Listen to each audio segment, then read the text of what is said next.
Still on the search of that one true love? On the limbo in this crazy world of dating, marriage, relationships? Well, listen to the Golden State Media Concepts Relationship Podcast, your one-stop podcast for everything about relationships.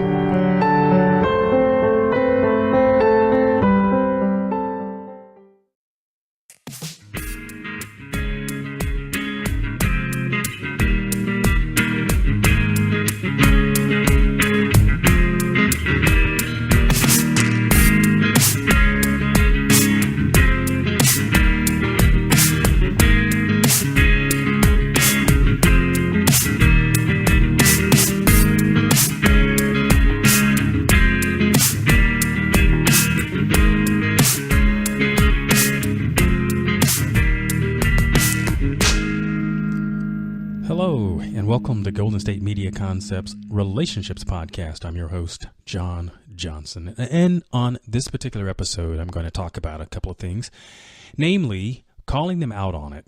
And here's the idea that I had when I was thinking of this. I myself, and this is something that's always been difficult for me to do because I'm very aware of I'm not perfect.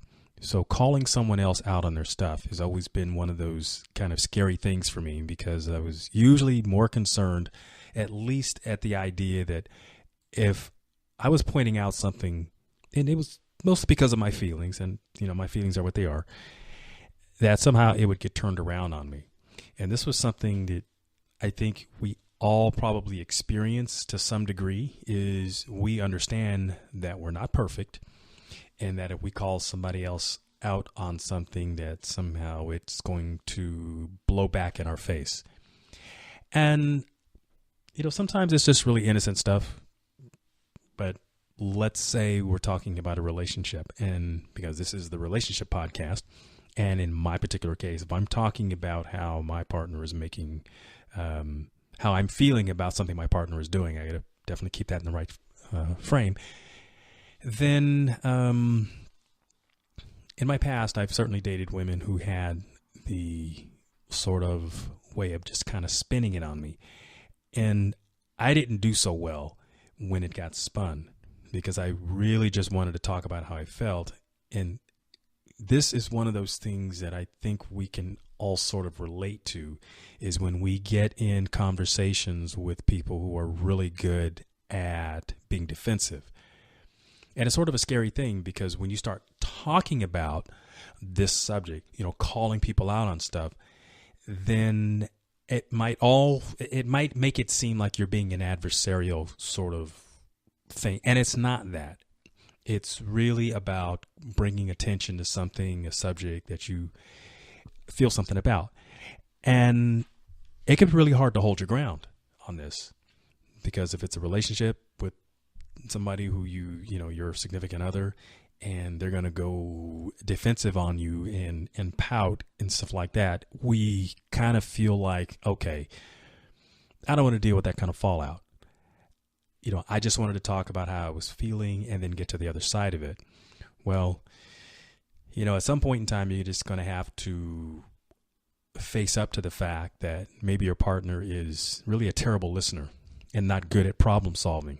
So you're going to wind up taking on a few things, but I think it's best that we just sort of get into the subject. And, and I've talked many, many times about counselors and what they're good at. They're good at refereeing this kind of thing. But I'm just going to stick to the reason as to why you want to call someone out on it. And we can get into some of the other things at another time. But you really have to know your boundaries. You have to know your limits. And I'm going to give you an illustration of something. Let's say you're out with company and your friend's cell phone keeps going off and they keep answering it. Well, if you are with them, really the focus is on you being together with them or the group. And if they keep focusing on these external things like the cell phone always going off, well, first and foremost, probably silence the thing. But if they keep focusing on that, then they're not present to the experience of what's happening. And really, you guys got together so that you guys can be together. It's not about these external things going off, because I believe time is precious. It's something that you can't get back. And I would like to think that when I'm in the presence of someone that they wanted to be there with me and I want to be there with them, and when these external things keep going off or they keep paying attention to it, it makes me feel like I'm not a priority.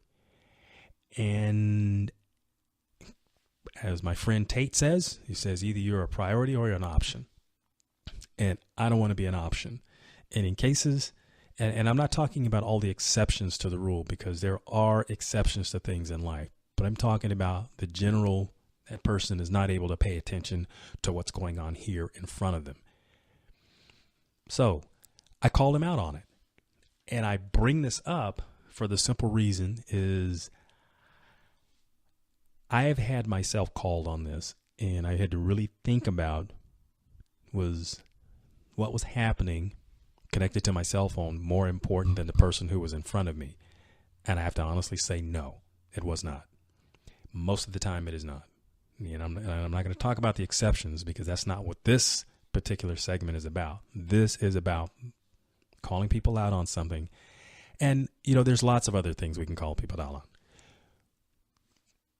But you want to learn how to be comfortable about sharing your feelings on these things and standing your ground, backing yourself up, giving yourself the support, the motivation to really speak up for yourself.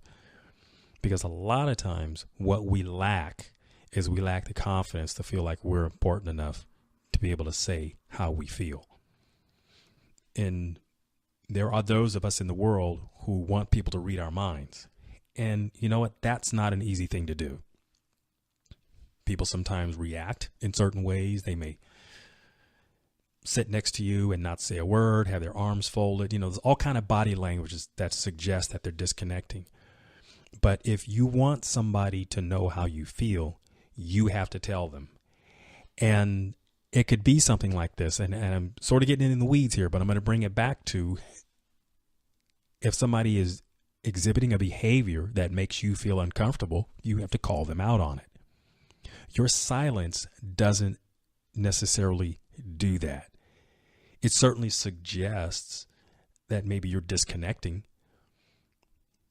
but it sure is a lot better and a lot healthier that you bring attention to it right now, and it can be dealt with. And attention being that, there's discrete ways in which you can do that. So it's not about making a scene and making it bigger, because we do want containment.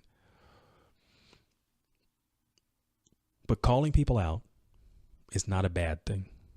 It's a way to bring attention to bad behavior, bad habits. And for yourself, it's a way to get your feelings heard. And think about it in this aspect.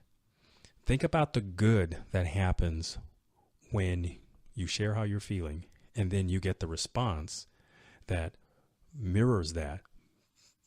They have the realization that they're doing something that's hurtful to you, and they respond accordingly. They may give an apology, or the habit changes, or you get to discuss what makes it better so that it can be resolved. See, I want you to think about those positive aspects of calling someone out, because I understand why the fear would be there. But think about the positive aspects.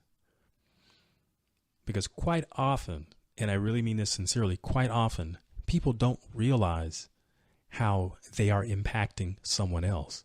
And it takes someone with the courage to say it. And I say, we start this off in a nice way, but it takes someone with courage to be able to speak to it, speak to the problem, and then we can begin to resolve it.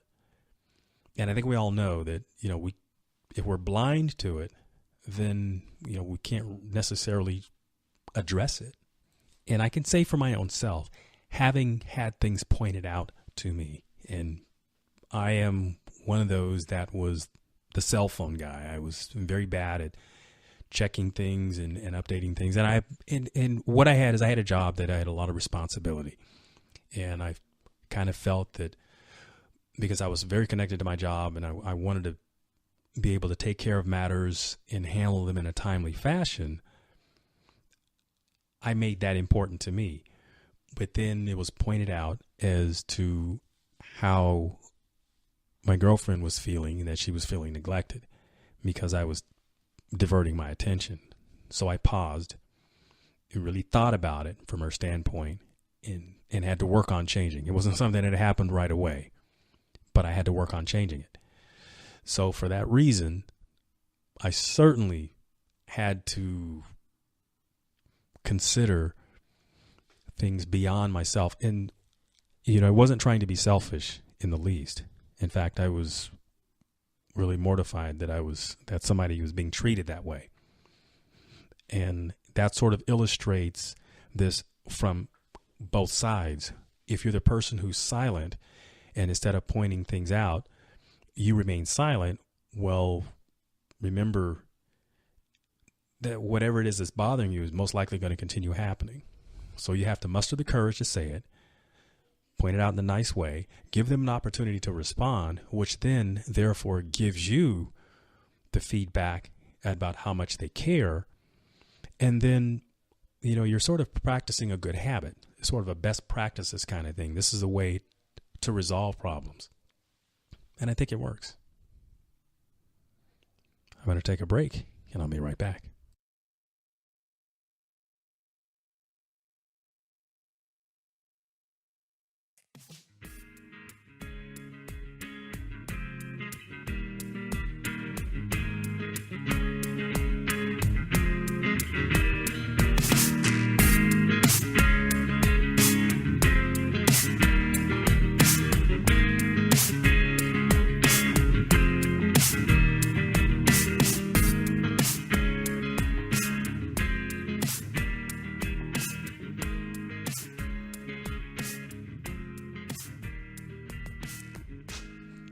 Hello and welcome back to Golden State Media Concepts Relationships Podcast. I'm your host, John Johnson. And in this segment, I'm going to talk about something that can be, well, sometimes it's a little painful. Other times it just seems like there is a bit of welcome relief that comes to it, but it's about when to let go of a relationship. Now, the challenge for some people is, they get so into the motion of being with someone that they sort of lose themselves. So when it comes to leaving that person or their partner, they feel lost. They feel all just lost. And it's very stressful, very traumatic. And I've talked about relationships ending in the past. But one of the things that I think I'm going to talk about in this aspect of is when to tell yourself it's time to go. And when you think about it, you think about why are you with a person, someone else? Because you want to share yourself, you want to have an impact on their life, and you value the impact that they have on your life. But when things are not working out, and there could be lots of reasons for that, but as you start to examine why things don't work out, I would imagine that you've tried a number of times to resolve the differences. There could be counselors. It could be sometimes you find maybe you've been short-tempered and you need to learn to apologize. But usually those things happen in relationships anyway. It's not always perfect. It's not always smooth sailing. Relationships have their peaks and their valleys. But I'm talking about when you're getting to that place as to trying to help yourself to decide, okay, do I stay in this or do I end it? Something that came to me, and I maybe this is pretty universal, but something that came to me is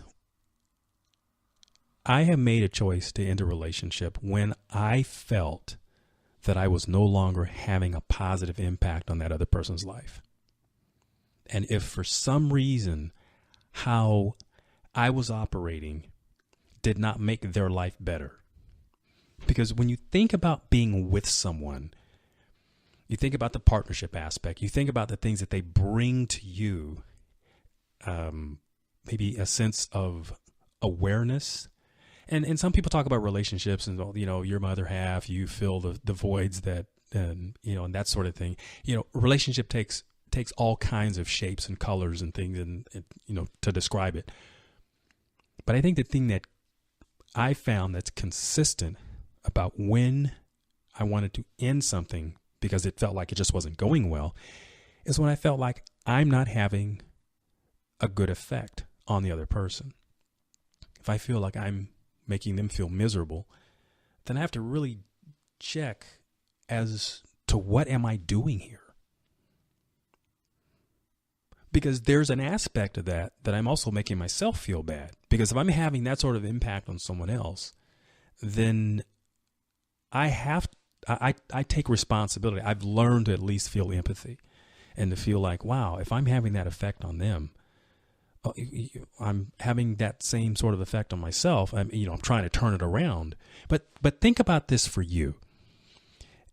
If you felt like you were hurting somebody, wouldn't you want to stop? And vice versa. If somebody knew that they were hurting you, wouldn't you want them to recognize and stop doing it? And this assumes that you've tried other things. You have tried to work through the difficulties, and that just doesn't seem to be happening. So what you're left to do is to recognize for yourself, without all it's difficult enough to be in this place, to be in that space emotionally, without wanting to kick up and stir up all kinds of drama. Because we obviously have that in life. And being able to resolve these things in a way that's more peaceful, I think that's a good example for yourself about how to peacefully transition things. Maybe not easy, but we can do it without a lot of drama. And again, I'm talking about the concept of recognizing how you impact somebody else's life. And when you feel like you're not doing a good job of it, then consider splitting the sheets. Consider ending it. Because at least from the standpoint of stopping before you hurt somebody else anymore,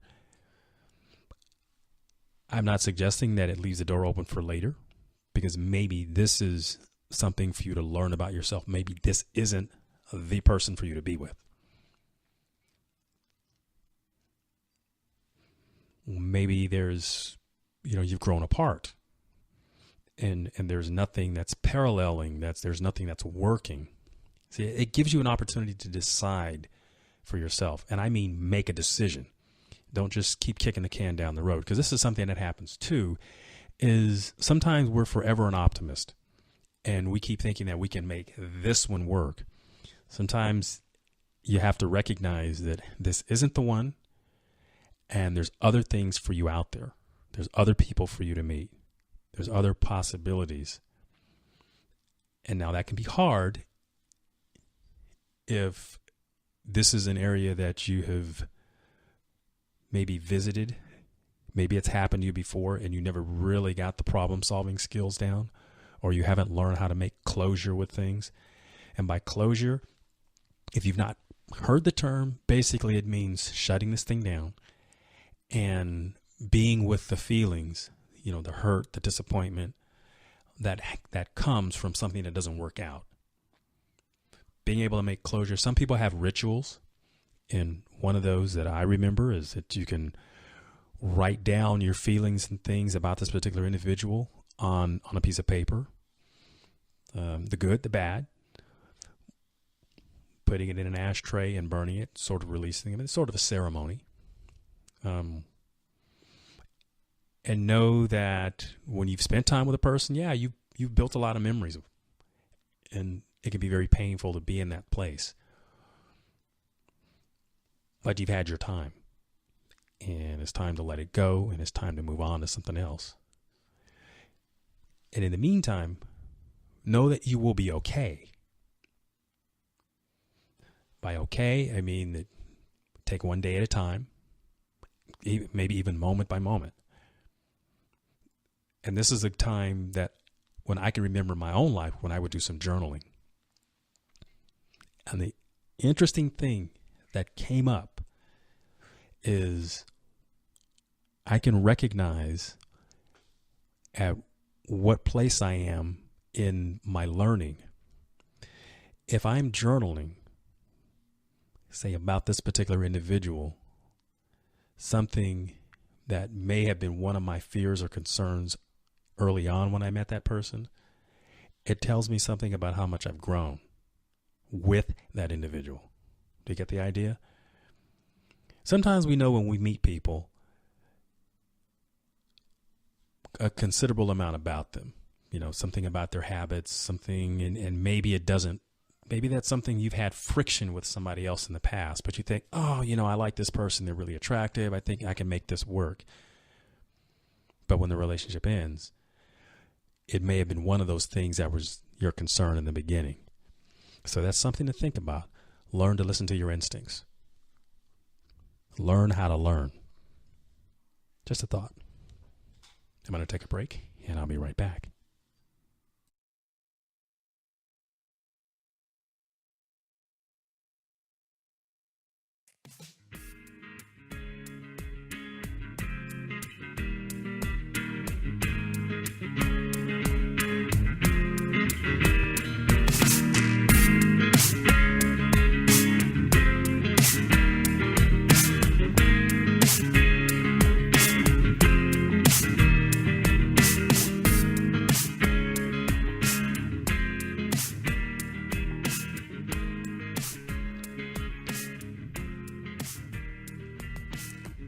Hello, and welcome back to Golden State Media Concepts Relationships Podcast. I'm your host, John Johnson, and we're kind of in this last segment, and here's something I'm going to ask you. Are you happy with yourself?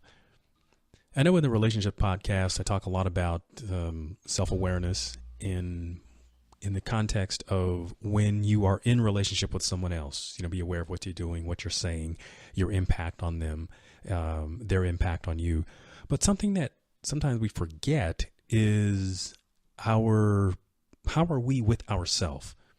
One of the important things to think about is when you are alone, when you're not in a relationship with someone else, when you're not in a relationship, and in that aspect of you are not partnered with someone, sometimes there's a void and we feel compelled to fill it with another person. But what I'm asking you is, if you're that person who is single, and I mean officially single, and you're feeling that pull to try to fill that void with someone, how are you with yourself?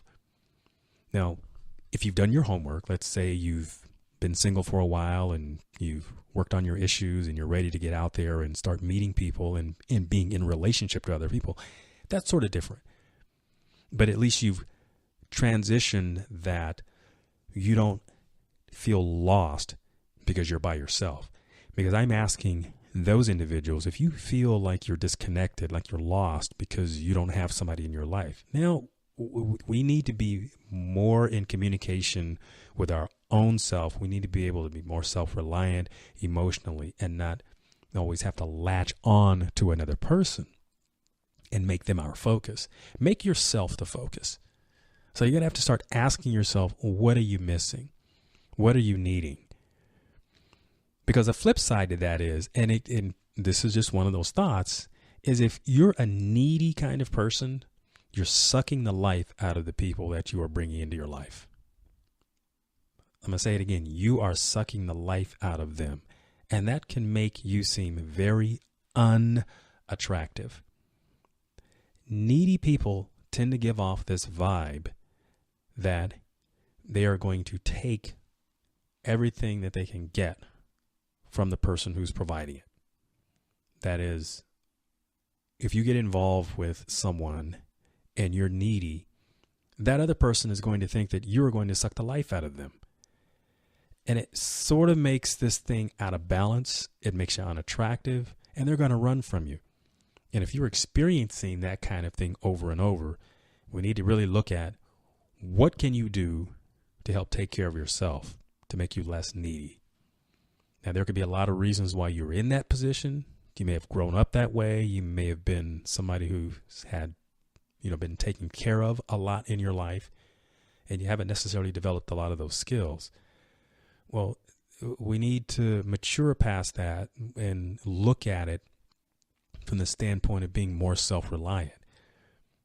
Because in the long run, it makes you more attractive because you bring more to the table. You bring more to a relationship when you can do that. Because when it comes to the nurturing part of a relationship, it's nice when both partners are able to share something in a more equal capacity, so to speak.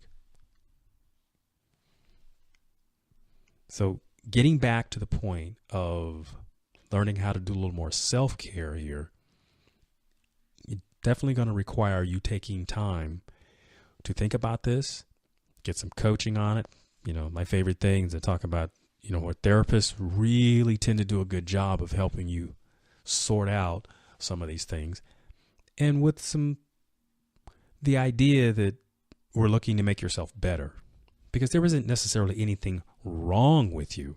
Remember, we're not talking about that you're so broken and so damaged that you cannot function. Because if you're that far down, then you need a lot more help than maybe what my podcast can do for you. But this is really more of trying to bring some awareness into some aspects of your life and about learning how to track it. See, I try to give people tips on how to track things. And if you're into writing or journaling, that might give you an idea of where you are along your timeline. But learning how to take care of yourself, finding those things that give you juice, that build you up. And when you've done the work there, and it takes a while, so expect that, and that's okay. But when you've done the work there, then remember, you bring more to the table. And it also helps you in a very good way learn how to assess other people that you would bring into your life. Because when you've done the work, that is learning about yourself and working on your difficulties, learning how to improve who you are, you recognize other people that have done the same kind of thing. You know, it's like that when you buy a particular car, you notice all the other cars out there that are just like yours. You know that, whether in the color or the shape, the year, you know, that's something that always amazed me. So that's sort of an analogy. And you wake up to that, and then you can also appreciate yourself that much more. So again, this is an idea of looking at who you are, learning how to fill the voids that you have. And then by doing that, it makes you a more complete person.